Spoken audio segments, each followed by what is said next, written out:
Hello, my name is Kajsa. I'm a voice actor, stage actor and singer. Have you ever wondered what it's like to work as a voice actor? In today's episode, the Italian voice actors Rossa Caputo and Riccardo Suarez will give you a better insight on working in the Italian dubbing industry, but also their experience from working on the Italian dub of Hazbin Hotel. You're listening to episode 1 of Voices and Visions Behind the Scenes. Hello and welcome to this podcast episode. Could you please introduce yourself to the viewers? We can start with Riccardo. Okay. Hi everyone, I'm Riccardo Suarez. Actually, it's Riccardo Suarez Puertas. That's my full name. I have Spanish roots, but I'm an Italian voice actor and actor in general. I do voice acting since I was 5, and I am the voice of many characters that you might know, like for example Steven Universe, Angel Dust, or Sprig in Amphibia. A lot of characters. Yes, I'm like the Italian voice of this character. So I'm. If you were from any other country, you might have never heard of me. But for but for Italian people, I'm like a voice in their of their childhood, you could say. Yeah, I am Rossa Caputo, also a voiceover actress. I also do direction and adaptation of dubbing, the Italian version of many things, such as the music lyrics for Hazbin Hotel. I am the voice of the Italian Charlie Morningstar in singing and acting. I've been Merida from The Brave. I'm Poppy, as you can see here, from Trolls, and many characters, or Katra from Shira that you can see here maybe. I'm a fan of my work, and I'm such a nerd, so I love to live my work as a huge part of my life, and I'm in love with this work, and maybe you probably haven't heard of me ever if you're Italian, but it's such a fun job, and it's a very European job, and I love to talk about it. If I can add a little thing, I actually met a voice actor from America, from United States of America, on the train the other day. Ooh. And it was such an interesting encounter because she didn't understand at all what we did, because we do voiceovering. It's a whole other job. She was more like a voice actress for ads on the TV, and she was like actually speaker. Yeah, more like a speaker, but she was an actor. She actually she was an actor in a lot of TV dramas on TV. For example, I saw she had a part in 911. Do you know that? Oh. And also Chicago Fire. Yeah. She was so nice. She had this beautiful voice, and she was so curious about how we worked on American TV shows, and we did this thing that she didn't know about, this voiceovering. So, how did you get into the dubbing industry? And have you worked as an actor before? Rosa, you can start.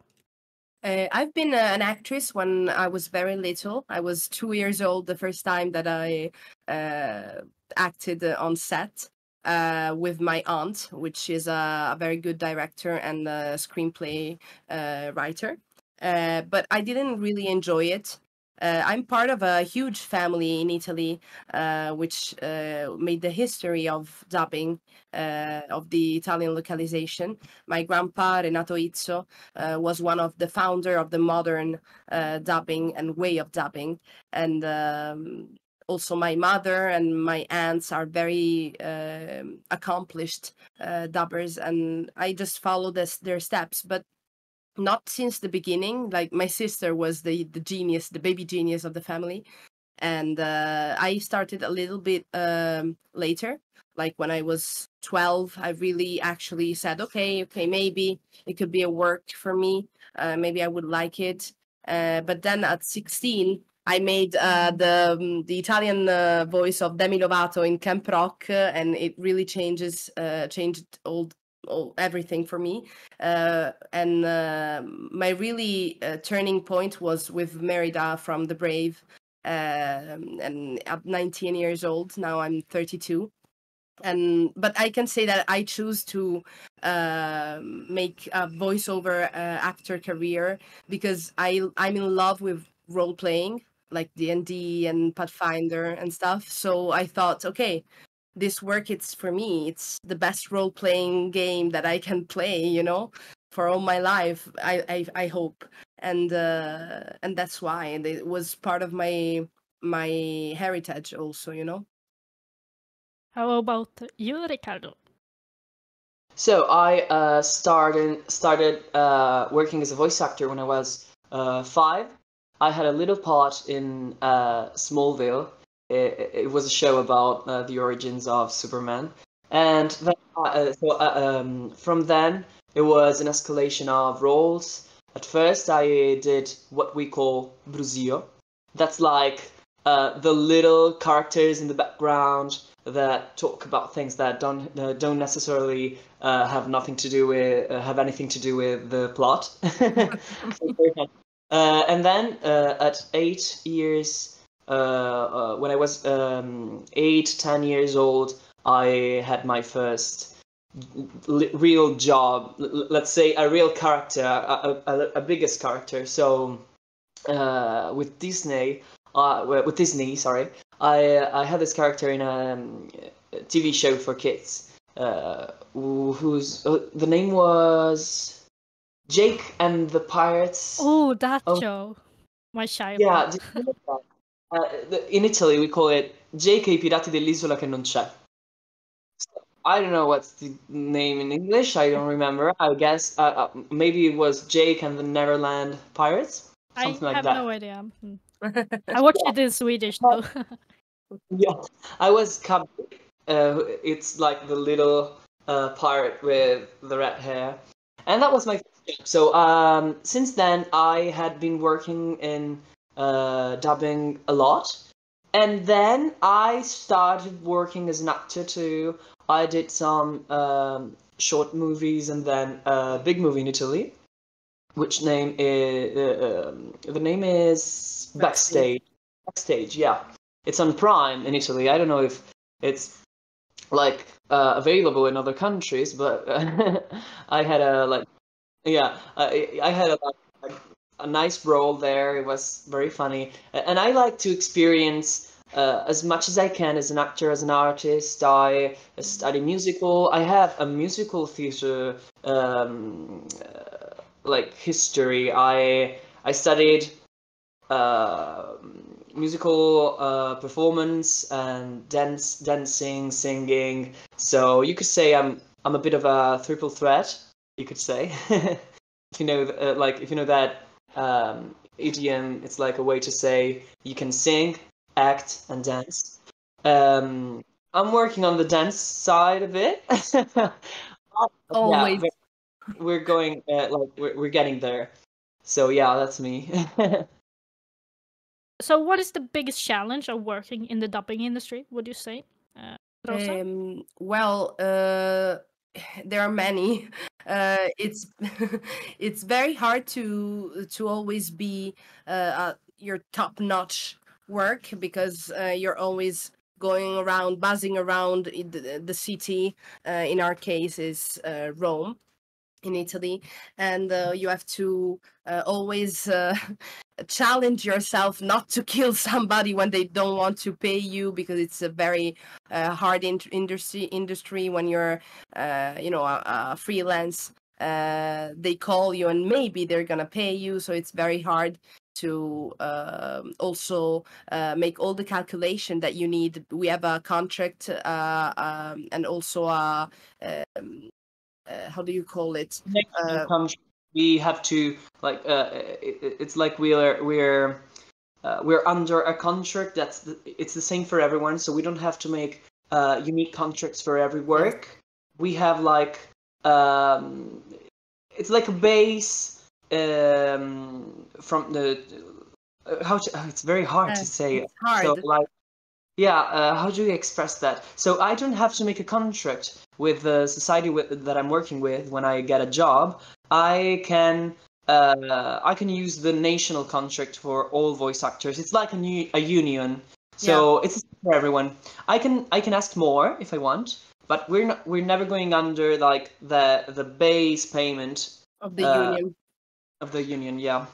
So when a dubbing agency contacts you and asks you, so can you do this movie or can you do this TV show?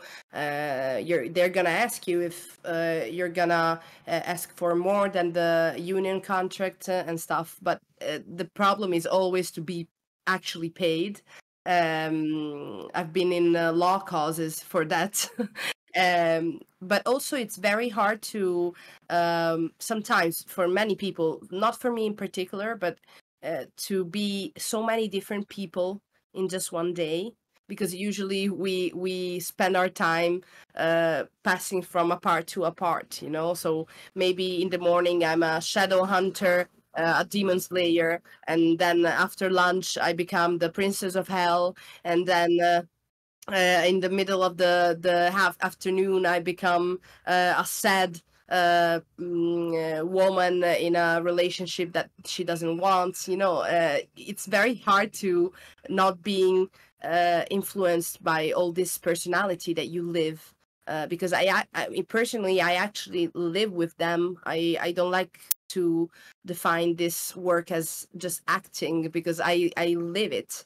I'm living it, and that's my problem with it, probably. That's the fun with acting, because acting comes from the verb act, and that's like when you you're acting in a like in a good way. You're not pretending. It's not called pretending. It's called acting. You just have to act. You have to live it. It's an action.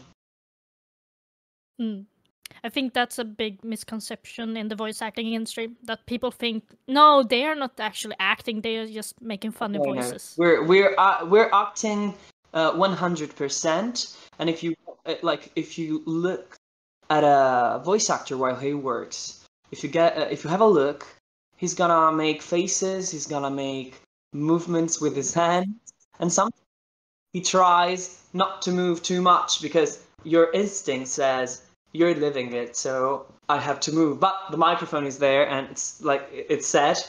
It doesn't move with you, so you have to you have to try to be still, but at the same time act and live the emotion that you're living. And like I'm thinking about, like, I think the best voice acting I've heard in the recently is in Baldur's Gate 3. You might have played it, and like the actors are totally living that. Those are true emotions. Those are true.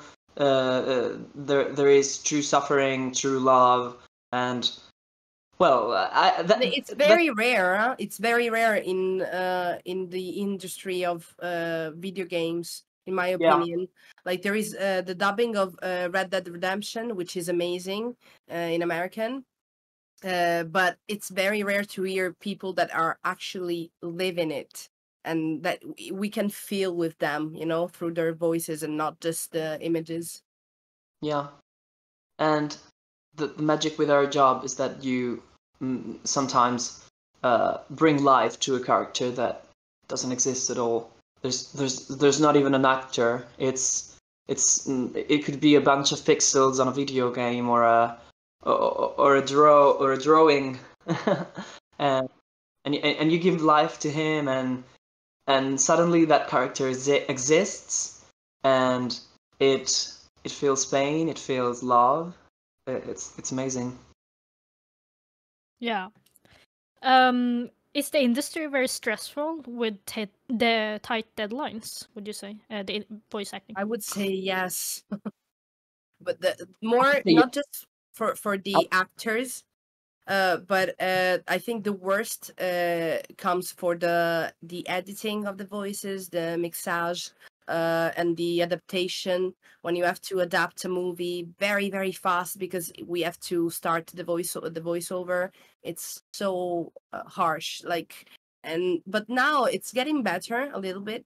But it depends on the client, on the major that it's asking you to work on that product. But usually we're always in a rush, so that's very stressful. Always in a rush. Yeah, and sometimes we get a job that has to be finished in 2 weeks, so it can be a challenge. Yeah, it's the same in Sweden. So you can hear like, oh, we were in a rush when we edited the sound mixing, so we gotta use the original sound of the grunts, wailing, those sounds. So would you say it is easier to break into the dubbing industry if you grow up in a family who's already working in it, or if you are famous? Yeah. Riccardo, you're grown up. So we both grew up in a family that had like connections with voice acting. My mother is a famous voice actor in Italy. She's quite a big name. She voiced. Do you know Wings? That's pretty great. Pretty big. She's Flora, for example, there, and she's also the voice of Cindy. Katara. Yeah, Katara in From Avatar. Avatar. So she's also Cindy in Scary Movie, and Judy a lot of stuff. in Zootopia. What? Judy in Zootopia, or what is her name in? Yes. Yeah. Also Judy in Zootopia. She is also Giselle in Enchanted. So okay. She's also Rosie from Hazbin Hotel. So she voiced a lot of stuff, and I had to grow up in this situation in which I had to meet up the expectations of a big name as her, and not only her, but my uncle, for example. He's the voice of Maui from Moana.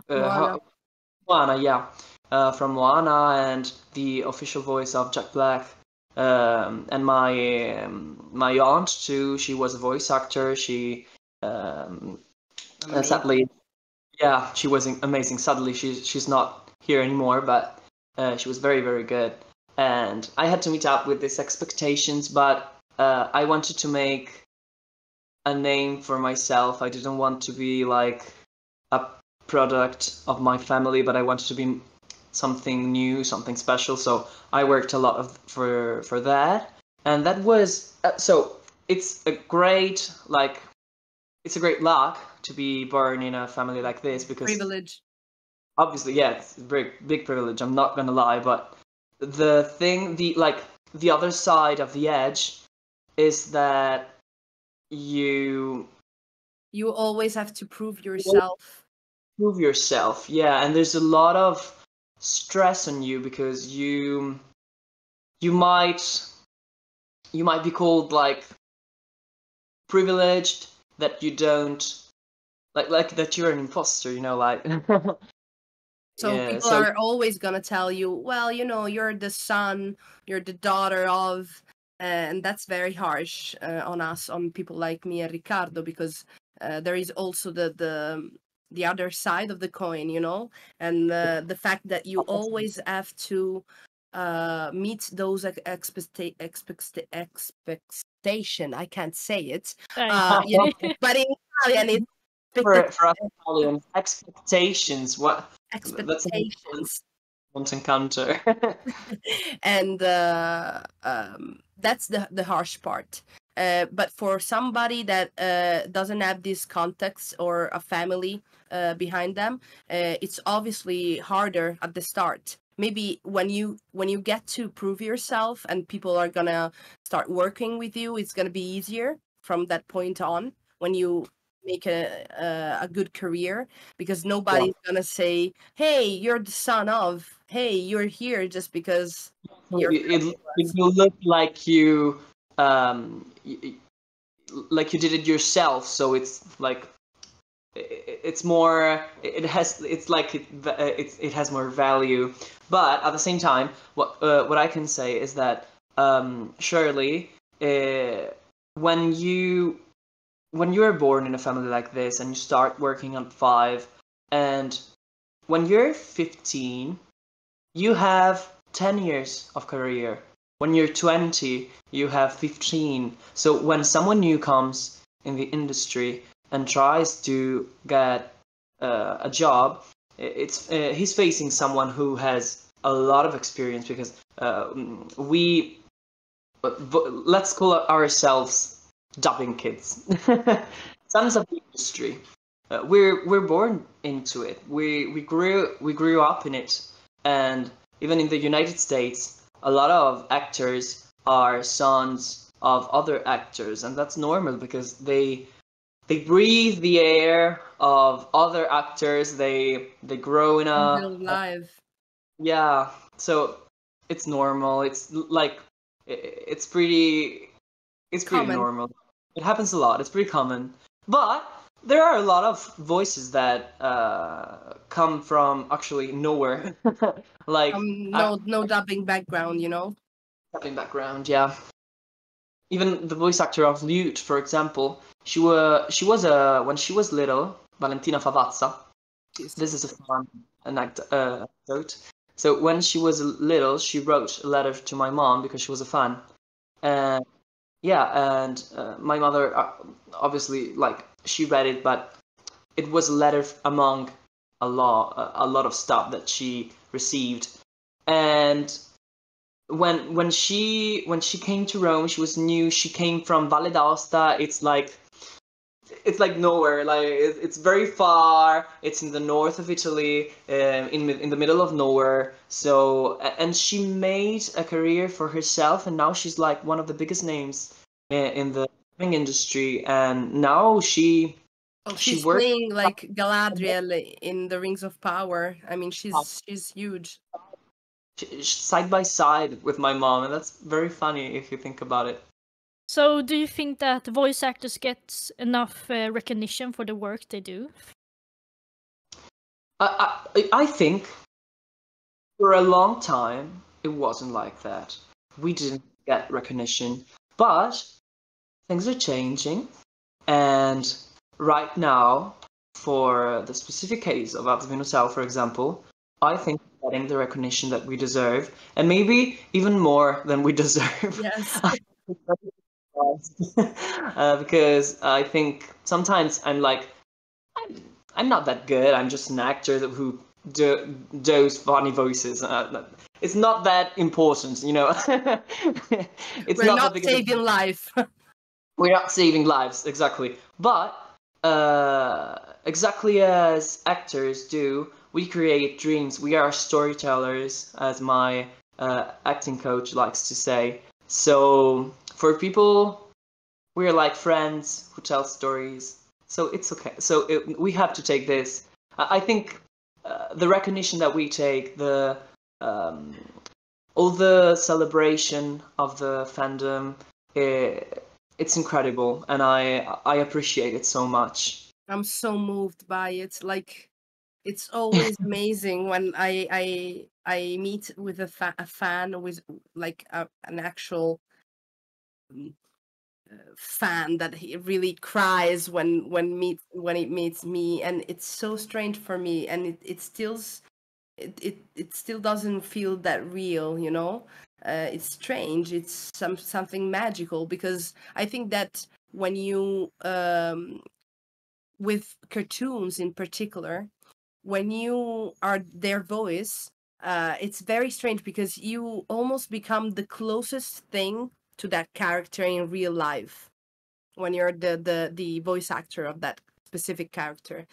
So people thinks that maybe they meet me and they're gonna meet Charlie or Merida, you know. It's so strange, but it's something magical. I think it's part of the magic of dubbing. It is. I heard that many complaints about sometimes that the dubbing quality is not very good and that they prefer the original content version. Do you think there is a misconception about the dubbed versions cannot live up to the same standards like as the original? Or I'd say, and I think Rossa is gonna Rossa. I think Rossa is gonna be exactly on my line. There are a lot of bad dubbings. I think there are terrible dubbings actually, and especially, and I'm gonna say this, the anime industry suffered a lot of bad acting and bad adaptation, and in general misunderstanding of the original opera. Do you say opera? How do you say that? Work of the original work. Yeah. The original work. So I think that it's hard to live up to the original voice acting or acting if it's a movie, but I think that there are a lot of good dubbings. A lot of Some products have been saved because of the dubbing, of some countries. Like we have a huge case with the Frankenstein Junior movie, which at the time was so much more famous in Italy than in America, because the voiceover was so good that everybody loved and laughed with that version, because it's not just the imitation of the original or the localization, which is very sterile, I think, as a concept. You have to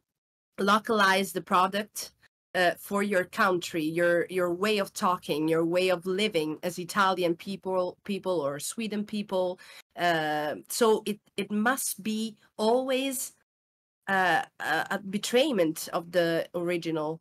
We don't read all the books in the original language. I love Dostoevsky. I have no idea how to read in Russian, So how can I read an author that I love if there is no adaptation in my language, or at least in English, and the same thing works with television and cinema.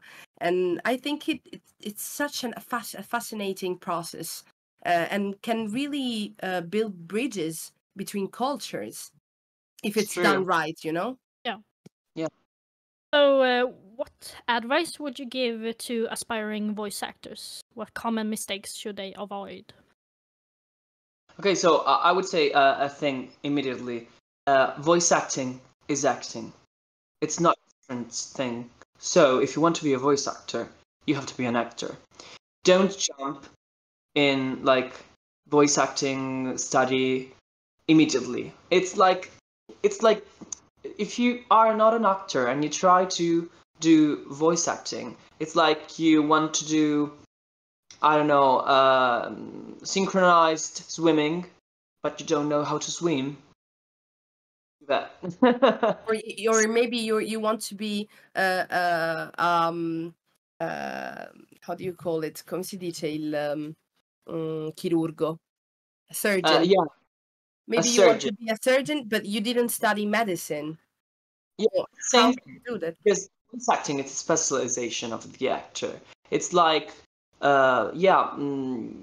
you can't do that because you don't have, you can't do voice acting if you don't have the tools to be an actor, because you're gonna need to learn more tools, and if you don't have the ones that you need, like the starter kit, how are you gonna do that? Because when you study voice acting, you will study a lot of diction, because you have to speak in a like perfect way. So that's the first thing in Italy, at least, because we have a lot of dialects and inflections in a lot of regions, and if it sounds regional, it's not national. It's not for everyone. It's localized and regional specific dubbing. So we try to speak in like what in English could be the received pronunciation. We say dizione, the correct way to speak Italian. So that's the first step, for example. But then you have to learn sync.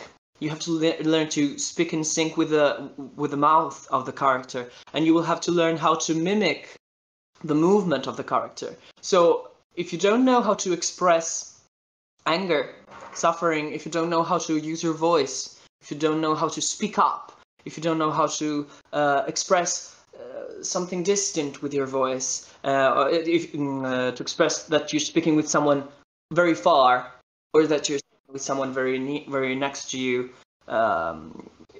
you don't have time to learn the advanced tools, and it's a very hard work. It's always I always say that it's a work of perfectionism, absolute perfectionism. So to be respectful of the original version, you have to be very neat with your work, and it doesn't have to like if the public is listening to a voiceover, they shouldn't be able to recognize that the work was like the movie or the TV show was dubbed. That's the good dubbing in Italy. Like when you don't even notice it and you don't ask yourself, this phrase doesn't work in Italian. It's not a good adaptation. Let me hear the original. Let me put it in English or in French. It doesn't work in Italian. If the public does this, the magic is thrown away, you know? So it stops existing. Yes. Okay, time for the multi-language quiz. Yeah. Yes. Oh, okay. Later on. Okay, so how do you think you're gonna do, Rossa? Very good. I think I'm gonna do good too, but let's see. I'm ready.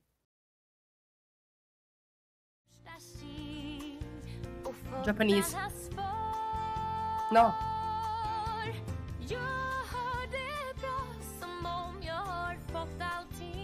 This is, oh my god, I don't know. This is French Canadian. Hey bitch, elle est déjà en chemin. Déjà? Ah, puis elle danse? Oh, non!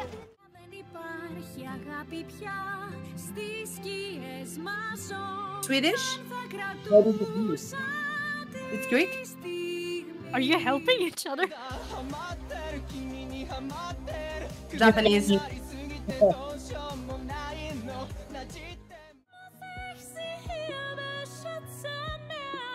German.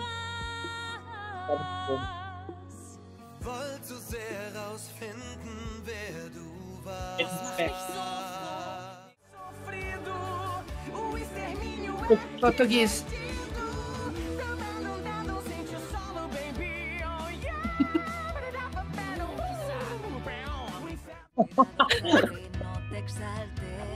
Spanish. Oh. Spanish. Conoscere te mi ha dimostrato che esiste imposta da me, hai la mia lealtà. Italian. Yes. Vorrei poterti dire tutto, ma so che per starti accanto io di tutto farei, la vita darei e non avrei alcun rimpianto. Wow, it must be so hard for you to speak Yeah. Italian. It is. It's so Okay, cool. It's very interesting. So the ones that are like Roman languages, obviously for us, are very easy, like French, Spanish, that's like immediate for us. Greek, it sounds. I think Greek for me is like when it sounds like Spanish, but I don't get what they're saying. That's Greek. Because I speak Spanish, At the start, I was convinced it was Japanese because the first two notes, I thought, Yeah, oh my I God. think it was Swedish. It was Swedish. It was Swedish. Swedish. Yep, that was Yeah, Swedish. that was- And it's that's the most strange for us. I Very hard. I hadn't like a clue about what it could be. I wouldn't have guessed. I wouldn't have guessed never. The other ones, I didn't need the prompt because they sound more familiar to us. Well, Japanese is Like French, Canadian, German, Portuguese. Those are easy. Japanese for me, it's so easy because I always loved Japanese dubbing and music. So for me, that's very easy. Eu sei falar um pouco de português. Portuguese? Um pouco. a little bit, yeah. A little bit, yeah. So, was it a tie then? I think it was a tie, yeah. Because you I like, think it's maybe- high. Yeah. yeah. I got the Spanish before you, Riccardo. Yeah, because at the start, I think this has to do that with the fact that I'm listening with a phone. At the start, I didn't understand, and I was like, "What's this?" And then, and it sounded like Spanish, but I wasn't getting the words, so I said maybe it's Don't Greek. make excuses. And that's not because I fucking speak Spanish. I'm Spanish. But like, I got Swedish, yep. and Yeah, true. so. Yeah. So I really rushed to learn di tutto farei to make this so farei. special. I love that you know also the title in Italian. That's Oh, yeah. amazing. I've been nerding a lot. You know, I have my own playlist of the Italian. Wow. I love that. Yes, I just love the. And also, like, this is a compliment to you, Riccardo. Veleno is the only dubbed version that is good in, like. Wow! Yeah. Ah, The other I ones are questionable. actually like the Turkish one. The Turkish one is not that bad. Okay. It's good. It's not my taste, but. And I see online people like, oh, praise Riccardo Suarez. He's the best. Oh, Yes. that's incredible. I'm so proud. Yes, Say. we're proud of it. Yeah, That's so cool. You sang so well. thank you. You're incredible. Yeah. I actually at the start I thought it was an Italian girl, so I said like, "Who's that?" I was convinced. I totally recognized your tone Oh yeah. instantly. So I've always been interested in dubbing, and I watch a lot of international dubs to compare to the original. And I discovered Hazbin Hotel, the Italian dub, through the Amazon small video you made. Mm-hmm. Yes. So thanks for that, for the behind the scenes video. Yeah. So how did you get involved? for the next season. I hope so. We want to hear backstage of like the whole thing. I love that. So how did you get into the? How did you get involved in the project, and how did you receive your roles? Were you familiar with the pilot episode? I'm such a fan. You have no idea. Like I'm pathological almost. Yeah, Rossa was already a fan of it, and was like, so we were contacted. Actually, Rossa was contacted privately in like an unofficial way by Oreste Baldini, the director of the dubbing, and also Vox's voice. And he was like, okay, so Rossa, I'm gonna tell you this. We're gonna. Do you know Hazbin Hotel? And she was like, yes, why? Obviously. We were playing D&D actually, and That night. she froze, and and he said, so well, we're gonna dub it. You're gonna be Charlie, and Riccardo is gonna be Angel. And I was there. He didn't know that, but I was there with Rossa, and she stopped playing. She said, guys, wait a second.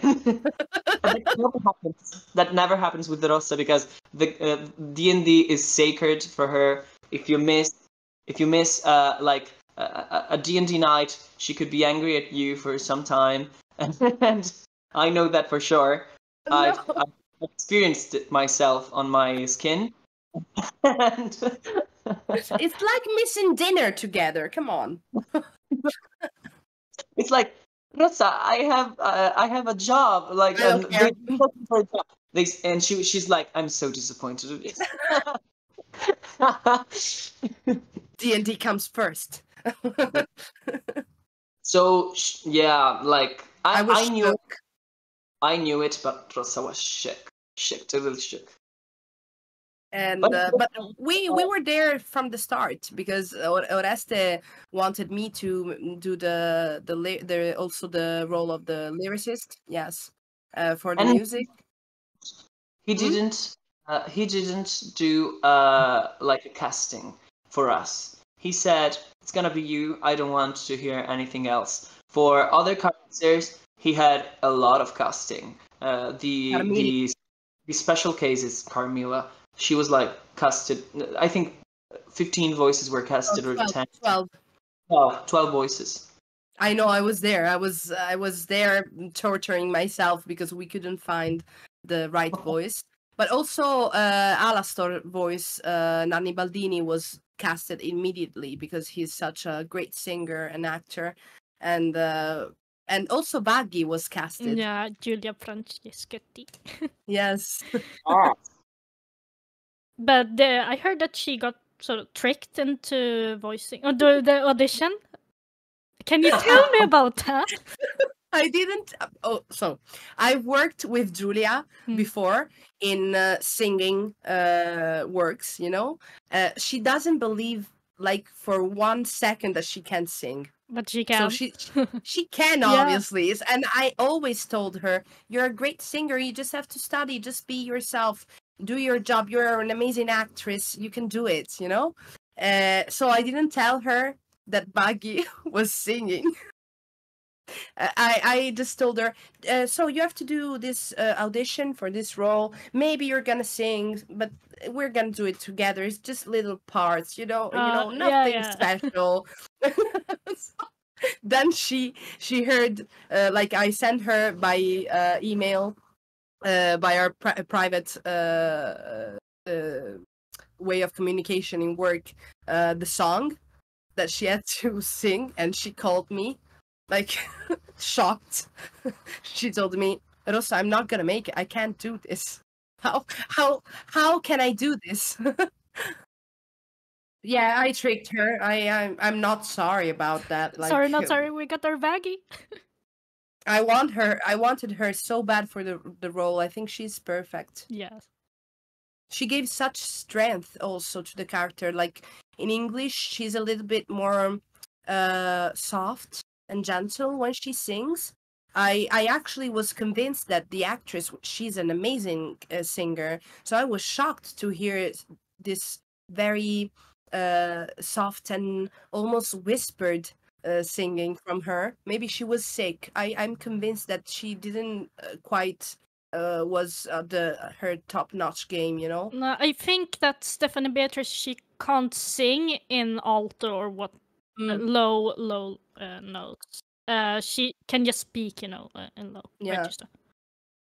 That was so I was shocked by the difference, and in Giulia made a totally different version. She's very powerful in her singing. What was your first impression of the series in terms of theme, tone, and language? They swear a lot. I love this. It's so fun. It's so much fun. It's such a breath of fresh air to see something like that.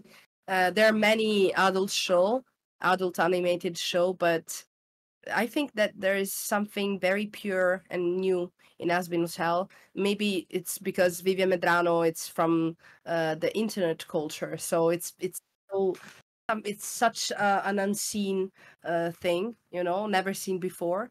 And but it has his flaws as a TV show. I think it's very rushed, it's very fast, and I would have loved to have 12 episodes instead of 8. I think it would have been such a better show with 12 episodes. But I understand why it's not 12 episodes.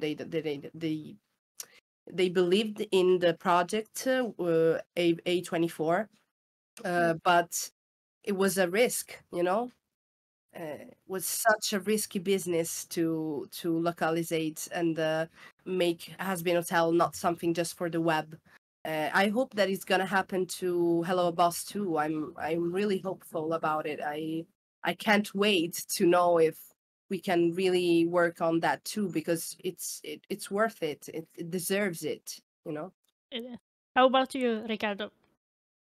So okay, so I when I started working on Hazbin Hotel, I already watched the plot exactly as Rossa, but I wasn't a big fan of it.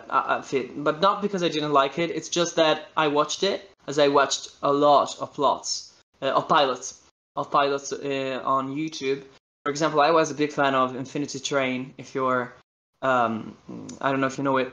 It's a pilot that came into a show on Cartoon Network, and I thought it was good, but I wasn't engaged. I wasn't like, oh, this is my stuff, because I tend to like more subtle and delicate shows, and it was very it was very like this. Yeah, slapstick, super harsh and exaggerated and vulgar, and I liked it, but I wasn't like super excited. But when I started working on it, Rossa, she has this superpower of like she can like make you passionate about anything because she's so passionate. She has this energy. It's so, yeah, it brings you in another world, and you're, she convinces you because she was like, this is so big, Riccardo, the Hazbin Hotel, it's so good, listen to me. Change your life. Yeah, made me look at some scenes. We analyzed it together, and in a blink of an eye, I was totally engaged, and I started loving it, and I put it in my heart, and I remember the moment when I had like a click with Hazbin Hotel and I started loving it was when I watched Angel scene in in his room with Valentino. It's a very harsh and difficult scene to watch, and very painful and very human. And I saw the other side of Hazbin Hotel, the one that I liked the most, the human one, the one with true and complicated emotions, and that was it for me. I've heard that many fans were complaining about you voicing for Angel Dust because you're known for Steven Universe, which has completely different, tone and theme. Like, how did you react to that? That was actually unexpected for me because I didn't voice just Steven Universe. I voiced a lot of stuff. I was like, really? Do you know me just for that? Like, I was like, okay, I'm surprised you know me because I didn't think people knew who I was. But people knew me for Steven Universe, and I was like, yeah, Steven is great, and I love it. I love Steven Universe. I was such a big fan of it. But I voiced a lot of like more vulgar characters, so I was surprised people were not familiar with that. But I reacted like, okay, so they connect me to Steven. So I made a video on TikTok talking about it, and I said, guys, I also do other stuff. I'm an actor. I can do a lot of different characters. I'm not Steven Universe. I'm a lot of different things. And people reacted very well to this video, and they were like, yeah, I'm sure you're gonna do great. And a lot of comments were like, oh my god, I can listen to this voice because it's Steven Universe voice, and Steven is like, for me, Steven is saying very dirty things. And and I responded to some comments, and I said, okay, I get it, but give it a chance. give it a chance, and if you're not convinced, come back and tell me, because I think I'm gonna make you change your mind. Because at the start it was just because right after the trailer, not after the TV show. Like after the trailer, Exactly. Sorry, specify it. It was this specific thing was just when the trailer came out. Since the series came out, nobody talked about that anymore. And that was such a win for me. It was, okay, I did it. And I was so stressed about this because I was like, oh no, they're gonna think I'm Steven Universe and they're gonna complain about that. But they didn't. Once the series was out, everyone was convinced. Someone even wrote, I changed my mind. It's perfect. So I'm very happy. Also, Nanni Baldini suffered from this thing because Nanni Baldini, the voice actor for Alastor, is also many very different characters like Stewie from the Family Guy or Donkey from Shrek.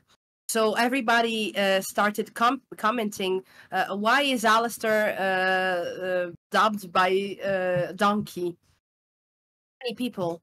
But after the TV show, after they actually listened to the work that we have done, they just forgot about it. You know, we just made there's something thread to the story, because the thing is, a lot of people were very.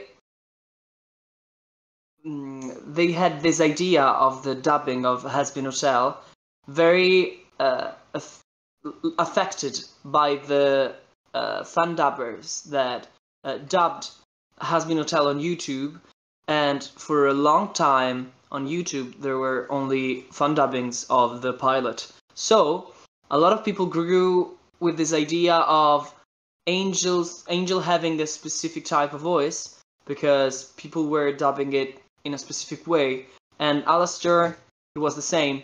So when an official dubbing came out, and I don't know if you in Sweden had like fan dubbers doing the pilot, but when the real show came out with an official dubbing, people were shocked because it's normal because they were used to it. They got used to it. Were used to it. Yeah, they were used to another voice, so it's a shock. It's a trauma. But then, after watching the show, I would say that quite a lot of people were convinced. Almost everyone, I would say. Yeah. But we have some people saying. Sometimes they come out saying, no, I don't like it. I like the fan dubbers more. And I always respond, it's okay if you got used to that, no problem. But it's a bit of an affection thing, I think. It's a bit of a like nostalgia factor, if you want.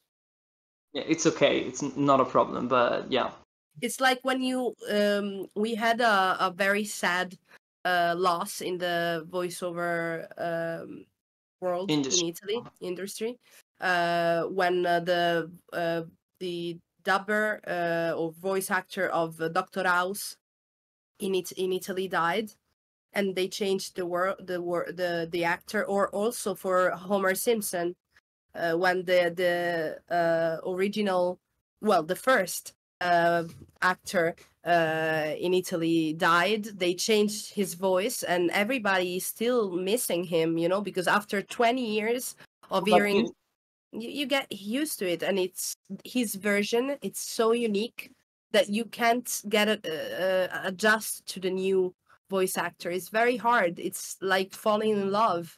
So it's the same thing. And actually, the thing is, I had a lot of experience with this phenomenon because when I was little, I did a lot of back and forth with Spain because I'm Spanish, half Spanish, and sometimes my imprinting with some shows it was in Spanish. So, for example, Adventure Time, I listened to it for the first time in the Spanish version, and when I came back, I was like 12. When I came back to Italy and I listened to the Italian version, I was like, oh my god, this sucks! It sucks. It's not. It doesn't sound like Finn. What I didn't know when I was little and stupid is that I just had an imprinting with that character with a different voice, and when my brain listened to that character talking with another voice, that was actually better. I think I liked the Italian dubbing better than when I grew up. I noticed that the dubbing in the Italian version was better for me, and I was just very, very like, I had this imprinting with the Spanish version, and then it was a shock for me. So it's a normal phenomenon. It happens, and it happened for me with Harry Potter, because I used to go the summer in England, and usually I watched the movie in English, and then I watched in Italian, and it wasn't that good for me because it was so strange. But the Harry Potter Italian dubbing, it's amazing for his standards, for the Italian standards. So it's not something that you think about. It's just falling in love. It's an imprinting. Oh, how much preparation did you get before you started to dub Hazbin Hotel? And were the animation done at that point when you analyzed? Yes, absolutely. We always receive all the animation. Oh. I watched it in one night in English because always worked like super close to the the deadline. Yeah. Oh. The deadline. So the show was complete. It would have come out like in some month, I think a couple of months. So we had like 4 months. Okay, so this time it was like a far deadline. Deadline. But for example, when I dubbed House of the Dragon, I am the Italian voice of Egan, and the show came out like a week later that I dubbed it. It's crazy. Grey's Anatomy works like this. I dubbed the week before the episode come out, but for Hazbin Hotel we had all the TV show ready, so I could watch it and work on the lyrics. In 1 week the lyrics were done. Then it must have been like 3 weeks of work total. We went in the dubbing sessions and finished everything. But it was such a fun experience for me because I had to listen to the songs so many times in English, and then see it transformed in Italian was amazing for me. It was mind blowing. It was incredible, and I had a bit of like agency in this because Rossa made me a gift. She permitted me to be present in a lot of like making of Hazbin Hotel adaptation, because she adapted the songs, and she was also the artistic director of the songs. So she was always present in the recording sessions, and she made me come a lot of times. And for some lyrics, I had like a part in it. Because with Veleno. We wrote it together. Yeah. Me, Rossa, and his companion. Rocco, my boyfriend, and we worked together with Loser Baby, Poison, Hell's Greatest Dad, and Out for Love. Riccardo actually told me, you have to wait for me for Out for Love, at least, please. When Rossa made me listen to the songs, she said, "Okay, you're gonna come when I work on Poison because that's your song." But I said, "Yes, but I don't care. I want to be there when you do Out for Love because that's my favorite." It's still my favorite song. It's incredible. I loved it, and I think it sounds so good in Italian. So yeah I'm pretty proud. Quindi tanto vale che la smetti con la recita. Non è una recita! Non ho altra scelta! E questo è il mio modo per evadere! Dove posso dimenticare tutto quanto odio me stesso! Un posto in cui posso strafarmi e non dover pensare a quanto faccia male. E magari, se riesco a rovinarmi abbastanza nel frattempo, Se finirò per annullarmi, non sarò più il suo giocattolo preferito. E magari mi lascerà libero. I always cry. It doesn't matter how many times I see it. So, Riccardo, this episode was very heavy, you know, in theme. So how did you prepare yourself to, record this? This is a good question and a funny subject, because we as voice actors don't get any preparation for the character that we are going to interpret, because we don't get to see the show before. It's not permitted, like, for the voice actors. So it's always a bit of an improvisation work. You go there, you look at your scene, and then you have to get the character in 15 minutes, 20 minutes of, like, getting the character, and then... When you're lucky. If you're lucky, because if you're not lucky, the director is like, come on, do it. So, let's go. So yeah, and then you're like off to go. You have to get the character quickly and understand the scene, understand the psychology and the characterization very fast. So we have to be very quick, and that's why you have to be an actor, a prepared actor with a bit of experience to do this job.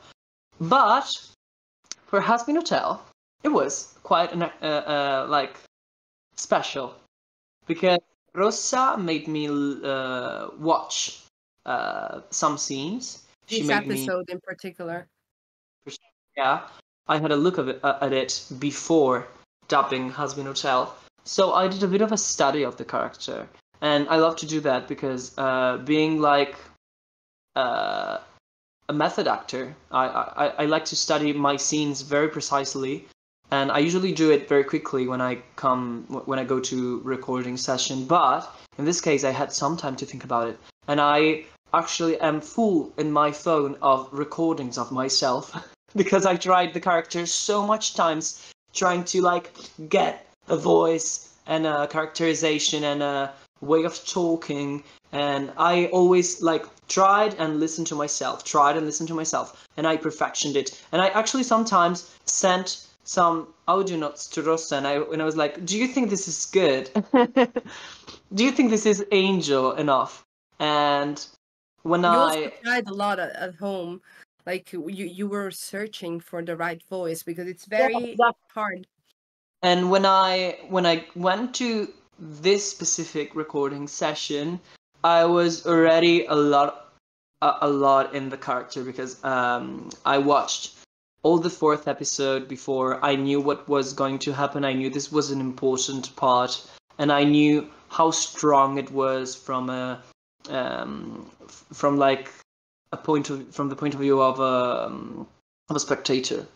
So it was great. It was great because I'd love to work more in this way, because studying the character, it changes anything. It changes everything.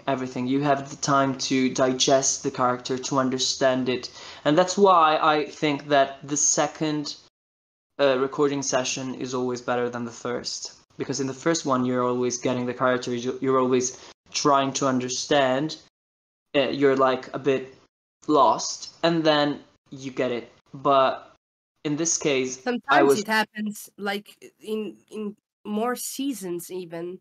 Like I felt that for some characters I really clicked after 8 episodes, because I understand it, you know. It's awful sometimes. It's very hard.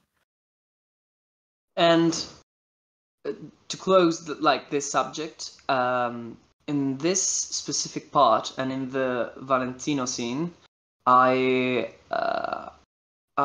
was so painful, but so like, I think as an actor you get to live this like super cathartic and painful moments, and it's incredible, it's mesmerizing, and I love it. I love it. It was incredible. I loved it. I cried all the time, and it was wonderful. It turned out very well. Both songs, Veleno and Fai Schifo Baby. So yeah. Fai Schifo Baby. Yes. And Fai Schifo were recorded in a like different instance, and I think I actually dubbed it before. I think I dubbed it before dubbing Yes. if I'm correct. That's even more impressive then. That's strange.